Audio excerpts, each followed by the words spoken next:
Edward Snowden, thank you for joining us at this late hour. And I want to start with you with some history of intelligence agencies and well-known operations that received less attention, but nevertheless became scandalous back in the day. So COINTELPRO by the FBI, Chaos by the CIA, Operation Mockingbird, MK Ultra, and many others. In 1975, the Church Committee was established to investigate some of the abuses committed back then by the FBI, CIA, and NSA. Could you give us some background on the surveillance state, these programs, and even some examples where perhaps these agencies and their operations made some positive contributions?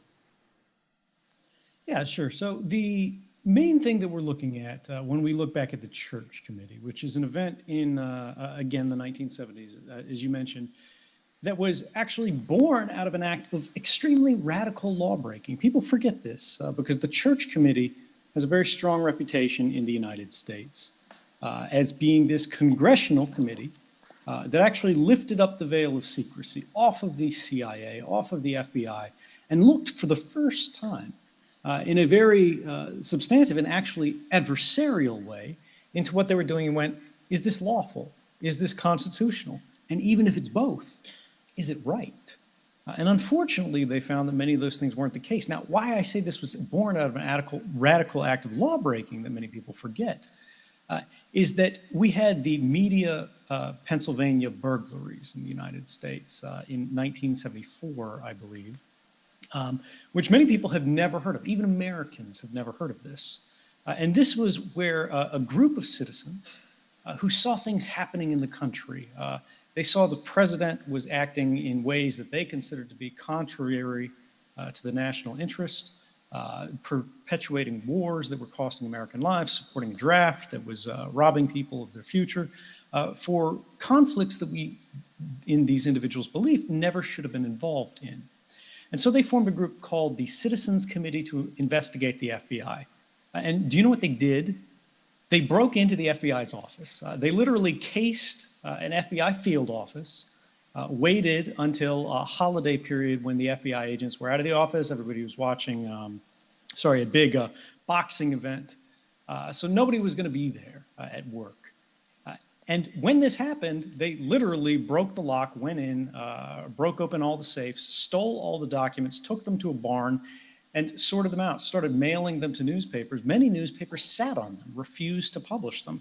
So they mailed them to more until eventually the dam broke. Somebody started printing the truth, and eventually investigation had to be had because what it revealed was not only things in the FBI. Well, that was specifically what happened there was they were focusing on the FBI. But that intelligence had gone out of control. Whether it was our internal intelligence services in the United States, this is the FBI, the external intelligence services that spy on people who are sitting in the room there with you, the CIA, the NSA, they were doing what they thought had political benefits, even if it was contrary to our national identity. Now, what do I mean by this? They argued that they were acting in the defense of national security, as we always hear. That's kind of the code word we hear. Don't worry, I turned the screen off there. That's not a technical problem. And this is the lead-in. The FBI argued, look, they were monitoring radical clerics inside the United States who they considered to be in contact. They said they suspected them to be in contact with foreign agents. They didn't have any proof of this, but they said, look, maybe it's happening.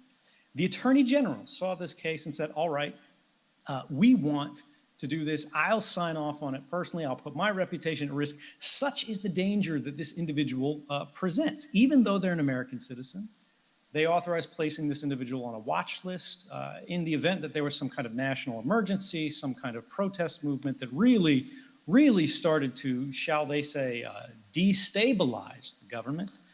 They'll bundle this guy off into camps. And of everybody that the FBI was tracking, everybody who's sort of the danger to the American government, from their perspective, they said this man was the most dangerous, and this is quoting their words, from the standpoint of national security. For people in the audience who may not be familiar with who that is, that was the most famous civil rights leader in the history of the United States, Martin Luther King Jr.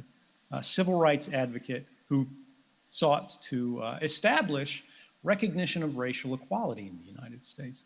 Now, this happened not because he was threatening to bomb places, not because he was doing anything dangerous, but this determination that he was the core threat to the interests of the United States came 2 days after he gave his most famous speech, the I Have a Dream speech, during the March on Washington. Beyond this, the FBI was going further. They weren't just saying he's a threat to national security. They wrote letters based on information that they had gathered by monitoring him in hotel rooms, where he had actually, it was then known to them, had had affairs with other women. And they mailed one of these recordings to him along with a letter. This was when he was being awarded the Nobel Peace Prize for his activism, and said, if you don't kill yourself within a certain time period, I believe it was 36 days, might have been, it was somewhere under 40 days, they will reveal the truth, destroy his reputation, so on and so forth. And again, this was routine. This was the kind of thing that was happening there. And why do I say this? Why do I dig up sort of this ancient history? Why do we sort of think about things that were back under J. Edgar Hoover's FBI? Well, it's because these things continue. This is not a radical departure from the operation of intelligence agencies. This is what they do in the dark. This is what happens when you're not looking. This is what happens when they get enough leash, when they get comfortable enough that they won't be held to the account of the public or the law when they go too far. And this here is something that you might go, oh, all right, you know, maybe that happened back then, but we had this church committee. We had these investigations. We saw they tried to assassinate Castro, God knows how many times. We saw they were doing not just kTyvLpNpa9E, which was this kind of FBI program that was monitoring the domestic political opposition in the United States, not just CIA programs like MKUltra, where they were funding US and Canadian universities to experiment on US and Canadian citizens, college students, to try to develop sort of a method of crude brainwashing, sort of opinion changing through a combination of sleep deprivation and drugs like LSD. These kind of things were extraordinary excesses, and yes, they ended them. But the same concern with racial activists never went away. It just changed its face. In 2015, we saw that the FBI was again monitoring civil rights groups' protests in Baltimore when they marched for the Black Lives Matters movement. They got airplanes that they contracted that were secretly run by the FBI. They weren't registered in a way that the government was going to say, these are our planes, they're doing surveillance missions. It was uncovered by journalists because they saw a flight path that looked like this. Citizen journalists saw there were planes that during the period of this protest just constantly circled the city again and again and again. And when they looked at later, and they actually started forcing the government, when they started going to records, when they started looking at contracts, they went, you know, this is something that the government is going to have to admit sooner or later. We're going to get caught red-handed on this, so we need to admit it. And they did admit it. They said, look, we did it, but we're just simply trying to maintain the peace. We're just simply trying to maintain national security. What this actually means is the same thing that it meant when they were monitoring Martin Luther King. National security doesn't mean what it sounds like to you and me. National security isn't about preventing foreign troops from landing on US shores, right? We have the largest military spending in the world. We outspend the next 10 nations combined. We could fight a war with the next 10 nations combined and beat them handily.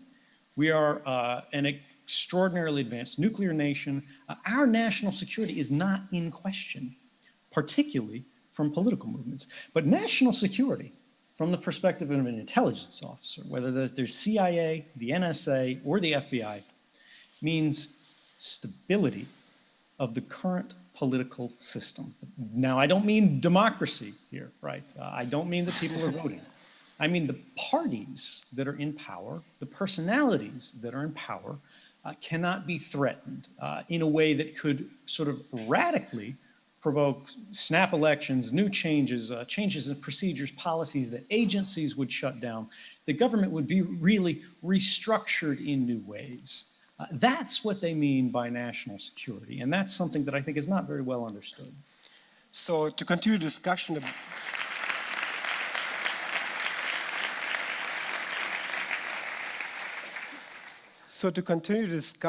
of history, can you briefly list some whistleblowers who perhaps did not get that much reach as you did, but did meaningful work and influenced your views? Yeah, absolutely. So when we start at the beginning, the individual you would consider the father of American whistleblowing would be Daniel Ellsberg, which in the same sort of period was protesting the Vietnam War. He was a very senior analyst for a corporation called RAND. He worked for the government in every way that matters. He was the kind of guy who would be briefing the Secretary of Defense. And he revealed a secret study, a top secret study, that said, look, the US lied its way into the Vietnam War, and they continued to lie to perpetuate the war.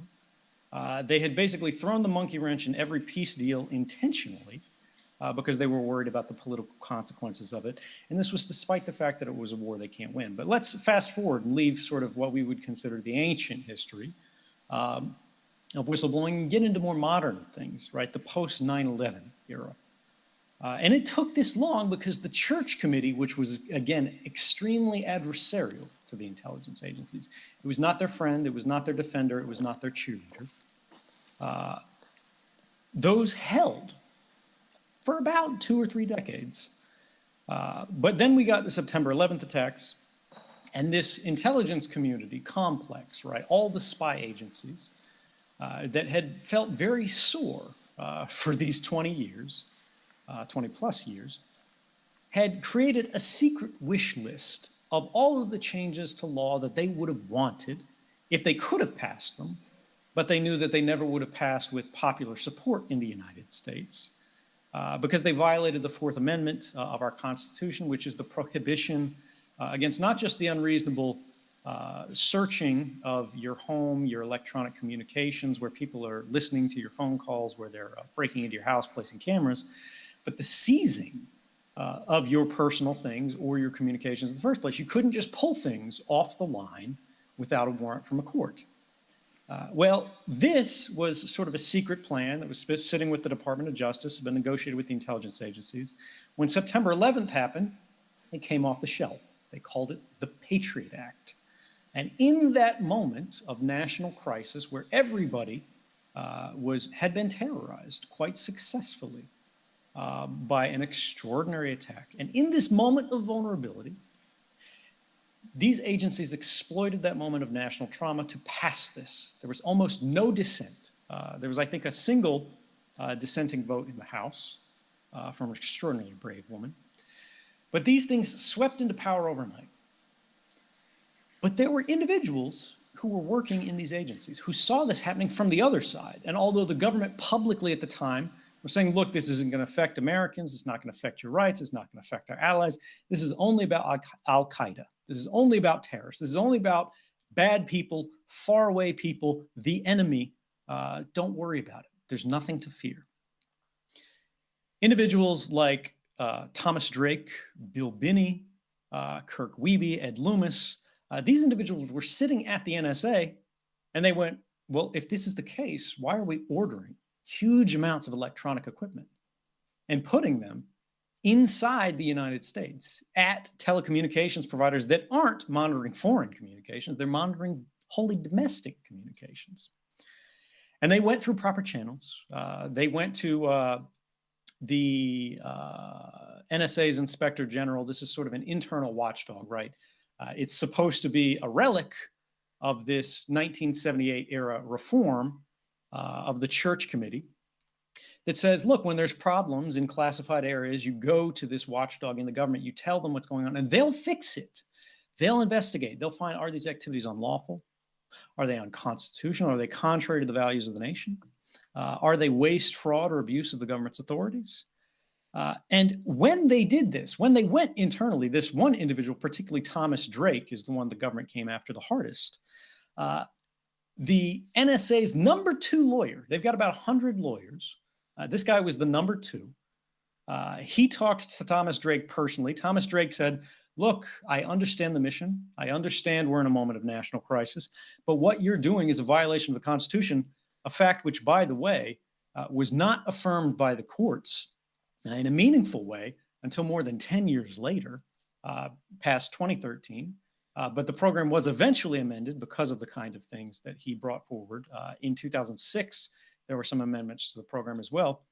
But the NSA's internal process, this watchdog that was supposed to be protecting the Constitution, that was supposed to be waiting for men like Thomas Drake to stand up and say, whoa, somebody's breaking the rules here, he responded like this. If he came to me, someone who was not read into the program, and told me that we were running amok, essentially, and violating the Constitution, there's no doubt in my mind I would have told him, you know, go talk to your management. Don't bother me with this. I mean, the minute he said, if he did say, you're using this to violate the Constitution, I mean, I probably would have stopped the conversation at that point, quite frankly. So, I mean, if that's what he said, then anything after that I probably wasn't listening to anyway. This new wave of whistleblowers, the Thomas Drakes, the Bill Binnies, the Kirk Wiebes, the Ed Loomises, even the John Kiriakus, the Chelsea Mannings, if it had not been for them and their examples, I might have replicated their mistakes. Thomas Drake, for going through these proper channels, was hounded by the US government. He was charged under the Espionage Act, the same laws they accused me of violating. This is a law that does not provide a fair trial. You are literally prohibited by law from presenting your defense to the jury. You can't tell them why you did what you did and have them decide if that was basically a relevant enough threat to the operation of the system that your acts made sense. The same way that in the United States, even a murderer can say, look, this person was threatening my life, and the jury can consider maybe this was self-defense, is denied to whistleblowers in the United States who reveal information to journalists. Under US law, it doesn't matter. These men did it anyway. They did everything right. They even went to Congress. Going to journalists was an act of last resort. And for that, the US government destroyed their lives. None of them continued in their career. Many of their pensions were threatened. Thomas Drake was charged with multiple felonies. Bill Binney was pulled out of the shower at gunpoint. Chelsea Manning is currently serving 35 years in prison in the United States. And I say, if it had not been for these individuals, what I did, my own actions, and the public benefits that have derived from them would not have been possible. We know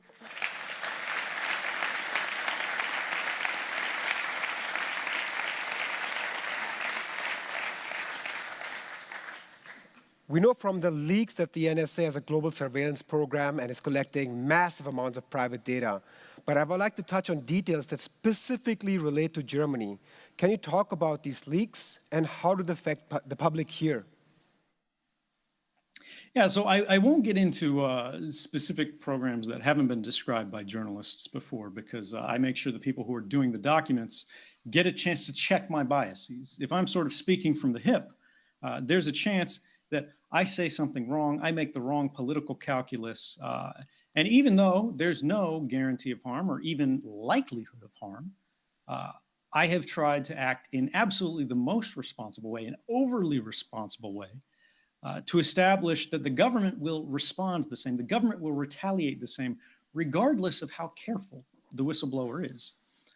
Whether an individual in the United States goes to WikiLeaks or they publish these things directly unredacted on the internet themselves, or whether they work as I did, where you have a system of checks and balances where journalists have the material, they make the publication decisions, not myself.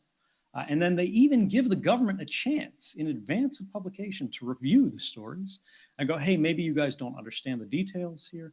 Maybe you don't see the big picture here. Maybe there's one little sentence here that you don't quite get will put a human life at risk here. And because of this, we'd like to share this evidence with you that that is in fact the case, and for you to consider whether or not you want to modify your story as a result. And that has been followed in every case in the reporting that has arisen from me. But despite that, the US government makes no distinction whatsoever. And I think this is an important thing to establish because it means the government's not actually concerned with harm mitigation.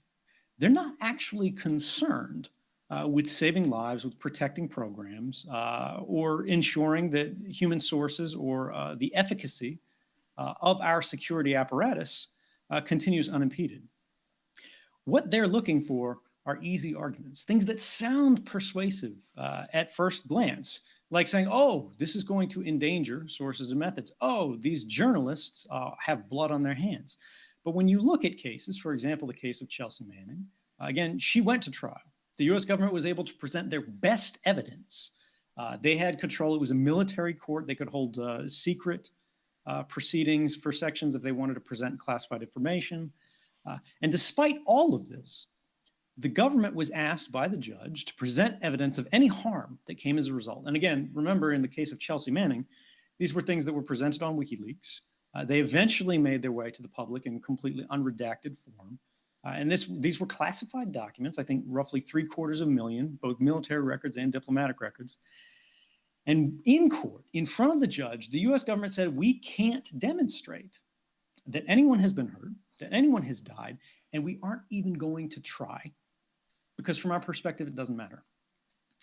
Now, if this is the case, and I know we've run a little bit long here, but this is a central point that I think a lot of people don't quite get, because much of the media is afraid to confront this point, because they're afraid they'll lose access to government officials, to anonymous sources, to senior White House officials, senior administration officials, in whatever country they're in, their equivalent, if they don't simply repeat it, if they don't just say, well, these officials said this, and treat it as if it's reliable, rather than challenging the claim. But what's actually happening here? Why is this happening? If they're not interested in saving lives, if they're not interested in protecting these things, and if Chelsea Manning was going to trial in 2013, 4 years after the documents were revealed in 2009, and in 4 years, the government couldn't show that anyone had been hurt, maybe it's just about changing the subject. Maybe the government would rather talk about the theoretical risks of journalism when you're in an open society with a free press, where mistakes could possibly be made. Someone could possibly be hurt, although it's never happened. Not in national security reporting, not in the way we've seen. We have no public evidence, not in my case, not in Manning's case, not in any other case that we can think of, not Ellsberg, not Binney, not Drake. If this is the case, they don't want to talk about they do want to talk about the theoretical risks of journalism instead of the concrete harms of their policies, of their programs, of the decisions, the way this is affecting everyone in the United States and around the world. They don't want to have a conversation about what's been done. They want to have a conversation about what might happen if you don't trust them. What might happen if journalists investigate them in the absolute worst case? And I say, ladies and gentlemen, the absolute worst case that could happen is that we don't ask those questions, is that we do simply trust the government, because we have evidence that when we do that, things go wrong. You asked generally about what kind of programs were happening, not just in Germany, but around the world. This is the one that everyone's familiar with, the PRISM timeline. PRISM is a particular collection program under a specific authority in the United States. This is a little bit legalistic, but it's called Section 702 of the FISA Amendments Act. This was passed in 2008 as a revision of the Protect America Act of 2007. And this was when the US internet service providers, the one that everybody relies on around the world, started going beyond what the law required to cooperate with the government and give them access to people's data without warrants. Now, the US government will go, no, no, this isn't true, this isn't true. And in a very narrow sense, they have an argument about American citizens. If you're a US citizen, they have to get a warrant before they can force these providers to give this information to them. The providers can still voluntarily give it to them. And this is, in fact, a business model for places like AT&T. AT&T will give your information to the government. AT&T is one of the largest telecommunications providers in the United States. They'll give this information to the government as long as they pay for it, even without a warrant. They'll use lower standards of requests like subpoenas. But it's not just PRISM.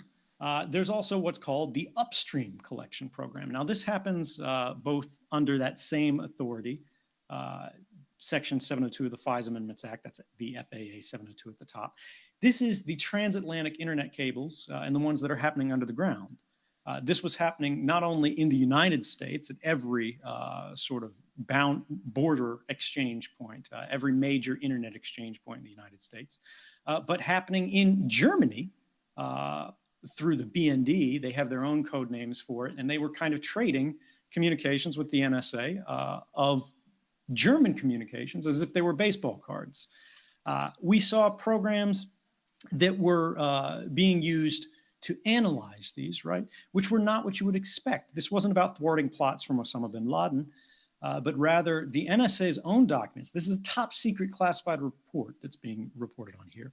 They were using this information, everything that's pulled from these internet service providers, everything that's pulled from these communications of these trans of the world, to spy on things like the pornography viewing habits of people that they considered to be radicalizers. Now, these were individuals that their own documents said were not terrorists.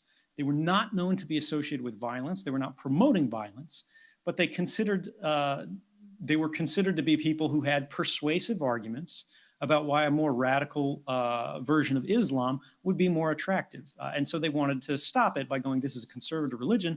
Maybe we can leak this and discredit these. You might think that's appropriate, but these are the kind of questions that we should answer publicly, politically, rather than have a few officials behind closed doors do it. The GCHQ, the British NSA, was intercepting webcam images from people around the world. Anybody who was using Yahoo Messenger back in the day, I believe it was every 5 minutes, it was snapping a picture from the webcam, or it was intercepting a picture from the web stream every 5 minutes and saving those largely permanently, very long periods of time. The British government knew it had sexually explicit images in it. They knew a lot of their employees had looked at them. They kept it going anyway. It was happening in Australia. This is recently, actually post-2013, where new metadata bulk collection laws, right? This is the government's preferred way of describing mass surveillance, which is this indiscriminate targeting of surveillance where you collect everyone's communications, whether they're a terrorist, whether it's you, whether it's the person sitting next to you, whether it's your mother, whether it's the person you walk by on the street, everybody's communications are collected. These kind of laws are sweeping the world. It's legal in the United States. It's legal in Canada. It's legal in Australia. I believe Germany is actually beginning to embrace this as well under laws that they say are reform laws, but are actually making things worse. But when they have access to these laws, what are they using them for? Well, in Australia, the Australian Federal Police used it to try and identify the source of a journalist whose reporting they didn't like very much. We saw in the US-Australian exchange, they were trading information about the communications of American law firms, which, by the way, the US NSA is prohibited from spying on without a warrant. But the Australians did it for us and then passed the information to us, so that was all okay, even though that's supposed to technically be a violation of law. And what were these lawyers doing, right? They weren't negotiating arms deals. This wasn't about transnational terrorism. They were representing the trade partners of Australia, I believe it was Indonesia, a trade deal about the price of shrimp and clove cigarettes.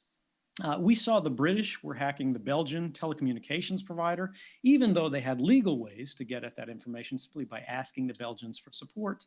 But all of these things get back to something quite simple here, which is the idea that governments don't like to ask permission. Governments don't like to follow procedures. Governments don't like to be bound by the same laws that you and I are. When they draft these laws, they create exceptions. When there aren't enough exceptions, they make their own. And as long as they have this shield of the state secrets privilege, this sort of shade of secrecy that they can cover their actions with, by the time we, the people, by the time journalists, by the time the public learns about them, the officials who are most responsible for these violations of our rights are often out of office. And this is why, the only reason this continues, the only reason this kind of paradigm can continue is because we don't punish officials who do this, even in the most egregious cases. Yes, Barack Obama authorized the warrantless wiretapping of everyone in the world in the United States. Americans, he collected their communications, unconstitutionally seized them, which is a violation of the Fourth Amendment. The courts ruled that his programs of mass surveillance related to telephony metadata had not only been unlawful from the time they were authorized more than 10 years before, but were likely unconstitutional, and they described them as Orwellian in their scope. But that's surveillance, right? You might go, all right, as terrible as that is, he's just spying on everyone. In the Bush White House, he literally tortured people, right? He committed clear war crimes. Obama, to his credit, did end the torture program in its most direct incarnation. He's continued the drone program. He's expanded the surveillance program, but he did not investigate the Bush administration. And when we have this two-tiered system of justice, where when you're a whistleblower and you go to the number 2 lawyer in the NSA and you go, hey, you know, these new programs might be violating the law. They might be violating the Constitution. He tells you to get lost. He puts the Department of Justice on you. You get investigated. You lose your job. You lose your house. You lose your wife. You lose your freedom because you go to jail. You get arrested. But if you are the president and you torture people, you have people killed, people who you don't know, people who you don't have identified, people who just happen to be holding a cell phone that a spy agency tells you that at one point was associated with terrorism. You will never see the inside of a courtroom. Instead, you'll see a book deal. Instead, you'll get, you know, medals of freedom pinned around your neck by all these other people. This creates a system of incentives that will shape human behavior in obvious ways. If you were the president, you had unlimited power. You knew that you could get away literally with murder, and no one would hold you to account for it. Why wouldn't you? Now, there are some people who might have the moral fiber to hold back from that. There might be some who will go, I won't do this, I won't do that. And that's better than nothing. But how do we get powerful officials, whether it's the president of the United States, whether it's the chancellor in Germany, whether it's the president of Russia or China or anywhere else, to abide by all rights, to respect all people everywhere at all times? The only way we can actually make sure that happens is if we can see what they're doing, when they're doing it. We can witness crimes, and then we can enforce penalties. That's something that's missing, and until we change that, we, and ultimately liberal society around the world, will be at risk.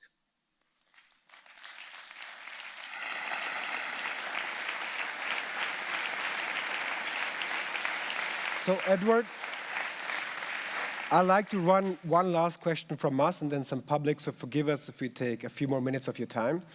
In 1975, Senator Frank Church, who we just talked about with the Church Committee, appeared on NBC and said, if this government ever became a tyranny, if a dictator ever took charge in this country, the technological capacity that the intelligence community has given the government could enable it to impose total tyranny, and there would be no way to fight back, because the most careful effort to combine together in resistance to the government, no matter how privately it was done, is within the reach of the government to know. This was 1975, and you've been saying this too. Do you think with Trump in power now, this warning will turn into a reality? I think the focus on Trump is a mistake. You can look anywhere, look at any newspaper, look at any sort of public commentator, and you can see all of the criticisms of the Trump policies and administrations and all of the issues that they have there, right? They're clear, it's obvious. Yes, we are in uncharted times. Yes, we are facing a period not just of localized risk, but of systemic risk. But what should we actually be looking at, right? Faith in elected leaders to fix our problems is the mistake that we keep repeating. When President Obama was elected to the White House, when President Obama was elected to the White House, he said all of the right things, right? He said he was going to make a more equal America. We were going to move into a period of cooperation rather than partisanship. He said he was going to close Guantanamo on day one of his administration. It's still going to be open on his last day of his presidency. He said there's going to be no more warrantless wiretapping in America. We don't do that. We don't need that. That's not who we are. And in fact, he expanded it. He made it worse. It went deeper. It got better. It got more sophisticated. It got more pervasive. And it continues, right? If we're hoping for a champion, if we're waiting for a hero, we will be waiting forever. Because it's not a politician that you're looking for. It's the people in this room. It's you. It's the person sitting next to you. All of us have a responsibility. We can't fix it by ourselves as individuals, but we don't need to. What we have to do is make one change, a small change, a positive change that can be replicated, that can be shared. We need to create our ideas. We need to think about these problems. We need to identify not that Trump is a bad person, but why he is so threatening. And we need to start creating defenses for it. Moreover, we need to realize that defense is not enough. We need to create an offense for free and open society. We need to recognize that one of the central problems right now is one of debate. Words no longer have the same meaning that they once meant. We hear words like terrorism, and we go, ooh, that's terrible. As long as it's terrorism, we have to stop everything. And when you think about terrorism like a normal person, that makes a lot of sense. Nobody wants people flying planes into towers. Nobody wants people detonating bombs in marketplaces or on subways or shootings in the street, right? But terrorism doesn't have a single agreed upon definition. There are governments charging people with terrorism who are simply acting in ways that are traditionally considered to be political protest, right? Many governments, particularly the British government is particularly bad here, where they consider any threat to sort of that systemic stability, even if it's an act of journalism, even if it's an act of speech, suddenly is transformed into an act of terrorism, right? But it's not just terrorism. It also happens on the positive side of our language in addition to the negative side of our language. When we think about things like freedom and openness, democracy, liberty, and human rights, right? We've moved from a belief that as long as things are proper and appropriate, as long as things are moral, they're sustainable, they're supportable, they're things that we should back, to a belief that legality is the same thing as morality. As long as the government says someone broke the law, we infer, we believe instinctively it means they did the wrong thing. But ladies and gentlemen, sometimes the only moral action, the only moral choice is to break the law. Germans know this far better than many other countries.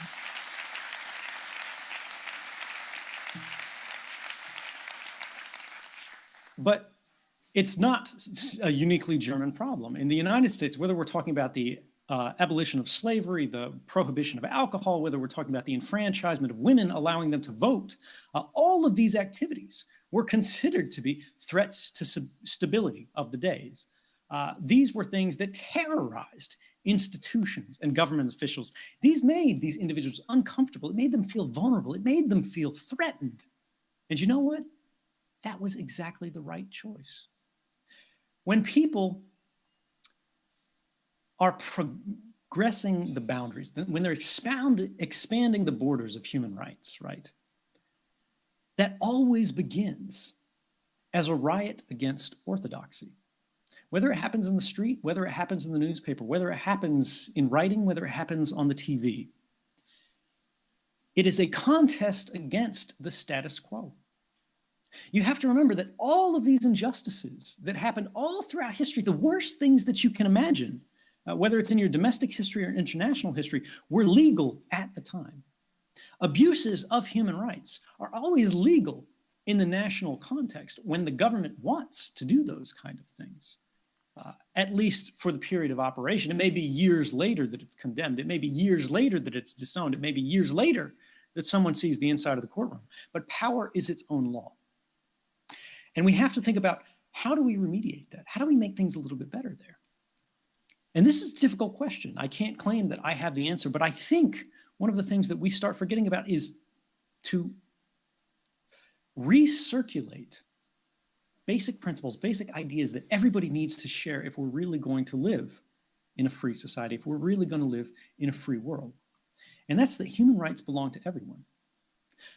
The worst excesses of the US surveillance system are premised upon a single idea, which is that Americans get one set of rights, everybody else gets basically no rights. And you know, if you're an American, that might sound fine. And that's the reason that these policies still enjoy some support, is they go, well, it's not happening to me, I don't care, right? I'm not the one being threatened. But 95% of the world's population lives beyond the borders of the United States. And the same is true of practically every country, right? The percentages change here and there, but it's a big world. And we have a lot of people. And if we're going to protect the rights of anyone, we have to be able to protect the rights of everyone. And this gets back to thinking about, well, why do we have rights? What are we protecting? What are we trying to create? What are we envisioning? Where are we trying to go? And I would argue this is the idea of liberty. But if you ask people, ask the person next to you what liberty means to them, right? They might not be able to articulate it very clearly. Everybody will have a different answer, right? And we need to think again about what liberty means today. I think liberty is the right to liberty is the right to act without permission. It's the ability to take a choice without worrying what it's going to look like in some government databases, without having to worry about what some government bureaucrat is going to do. Are they going to be upset? Are they going to retaliate? Are they going to do something that will impact your rights, your freedoms, right?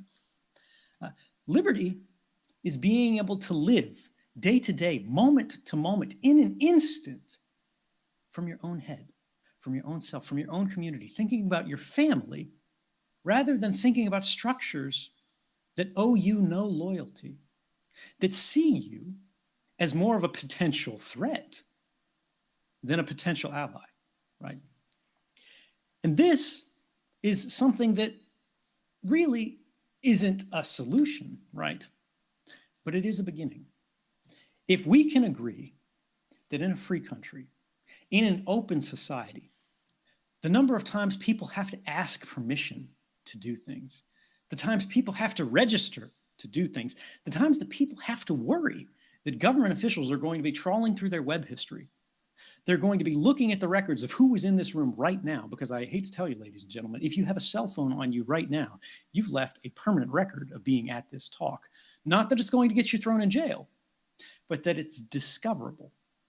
And an intelligence agent who might be sitting like me in Hawaii, or sitting in Darmstadt or Ramstein or one of these other areas, Bad Aibling, could look at these and make inferences about who you are, about what you believe, about what you're likely to do. I don't believe that we should live in a world where every time you pick up the phone to call someone you love, to talk to a friend, to share an idea, to just tell someone about what was happening in your day, that you need to think, what's this going to look like? That is many things, ladies and gentlemen. But I would argue that that is fundamentally illiberal. It is fundamentally unfree, and it is fundamentally unjust, and it should change.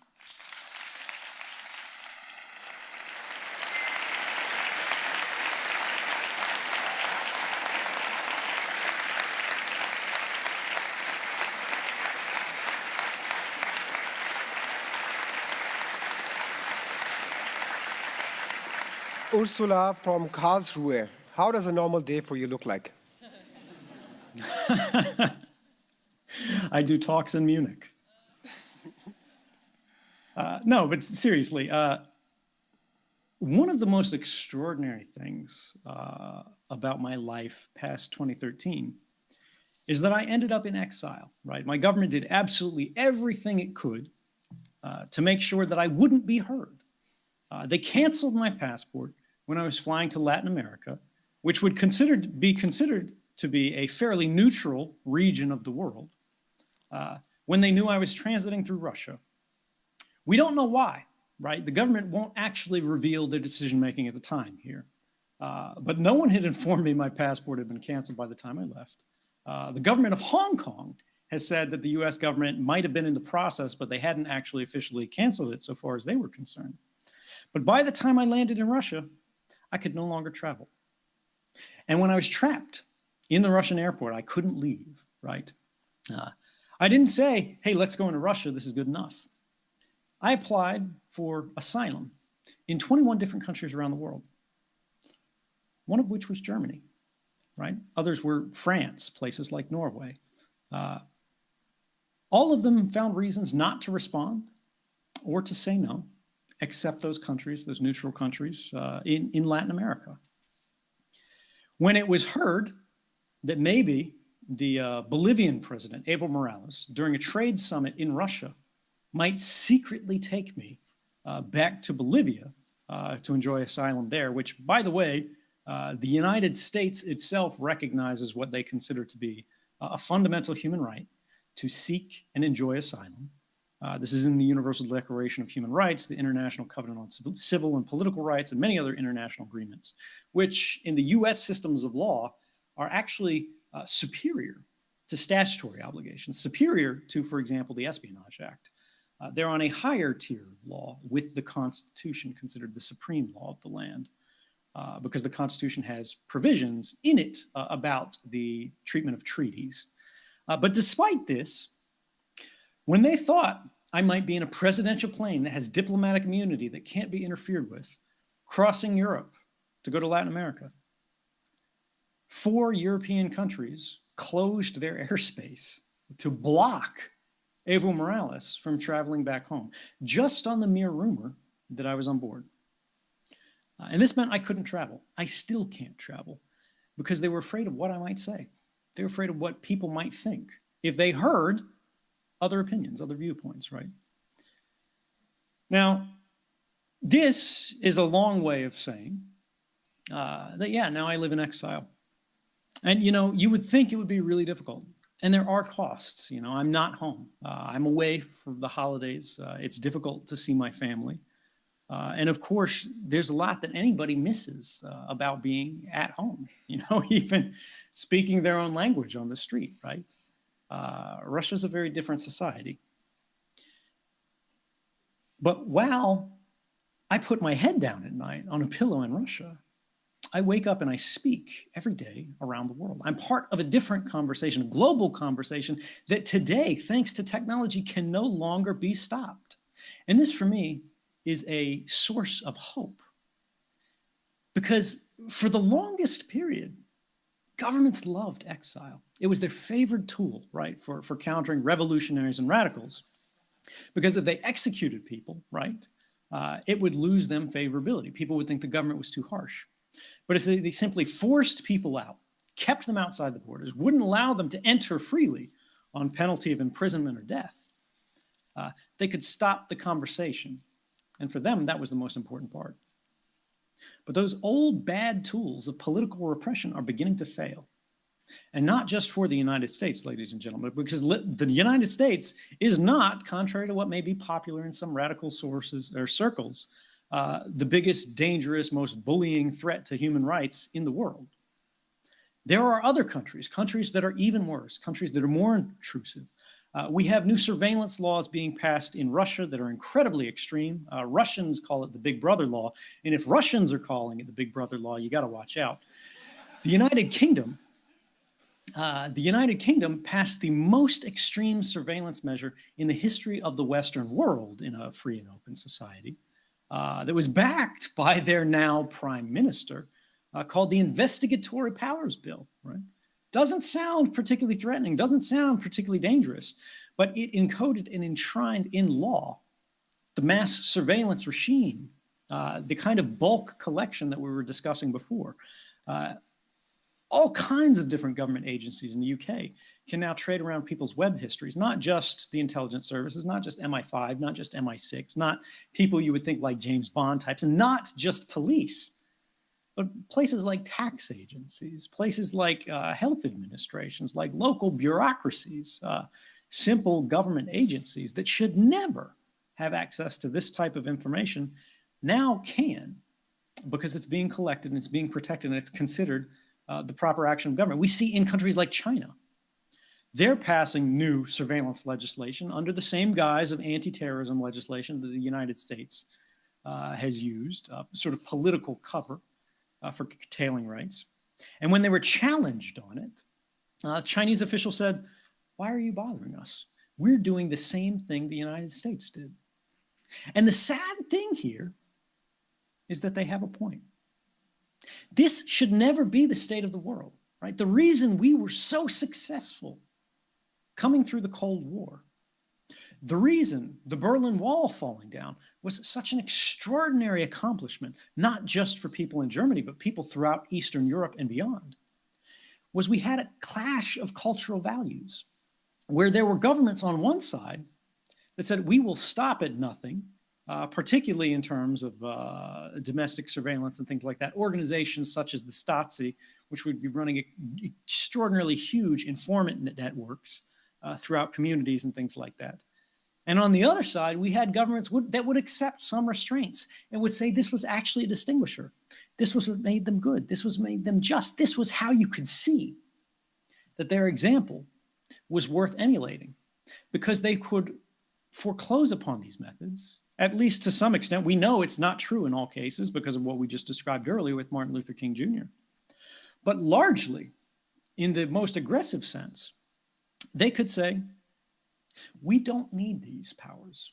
We reject these powers because they are corrosive, not just to civil participation, right? Not just to what people feel in their communities, but to trust in government. If people can't trust us, if people can't identify with us, we can't be successful. And this is something that you see in most societies around the world that have serious struggles with low-level corruption, right? The question is, when somebody encounters upon a police officer, what do they think? Do they think this is a problem? Do they think they need to get a bribe ready? Or do they feel safer, right? I grew up in a mindset in the United States, justified or unjustified, just the way I was raised, the political systems into which I was indoctrinated. When I saw a police officer, I felt better, right? That's no longer the case for me now. But not just for me. A lot of people around the United States look at police and they go, these don't look like police anymore, these look like soldiers. We have military equipment that's being transferred to police. And again, when we look at these things, when we look at how we live, when we look at the choices we have, you ask me, how do I live every day? I wake up in the morning and I smile, glad for the decisions that I took before. Yes, they cost a lot, right? Yes, they were not enough. Yes, we got new reforms, but they don't make a dent in the level of injustice that we see sort of surging around the world, across borders, in every place, in every region right now. But I have an idea of what I can do next. And I would ask you, turn that question around on yourself. I don't mean this as a criticism. I mean this as an opportunity. And think, how are you living your life? When you wake up in the morning, you think about going to work, right? You think about what you've got to do, your obligations to your family, having to go to the grocery store, whatever, what shows are on tonight.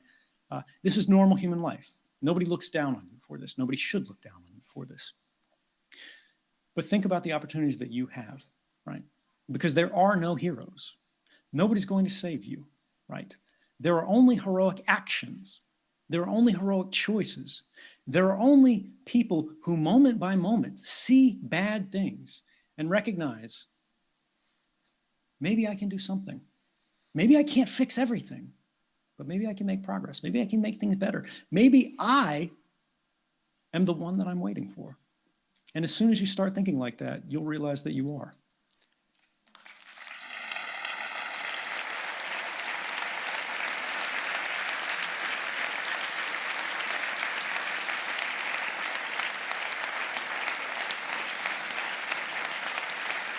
Edward Snowden.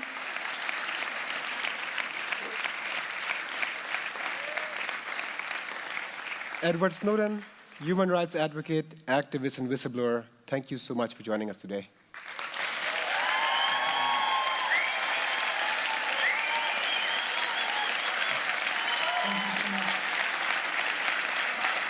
Maybe next year we'll do this in person. I will be there.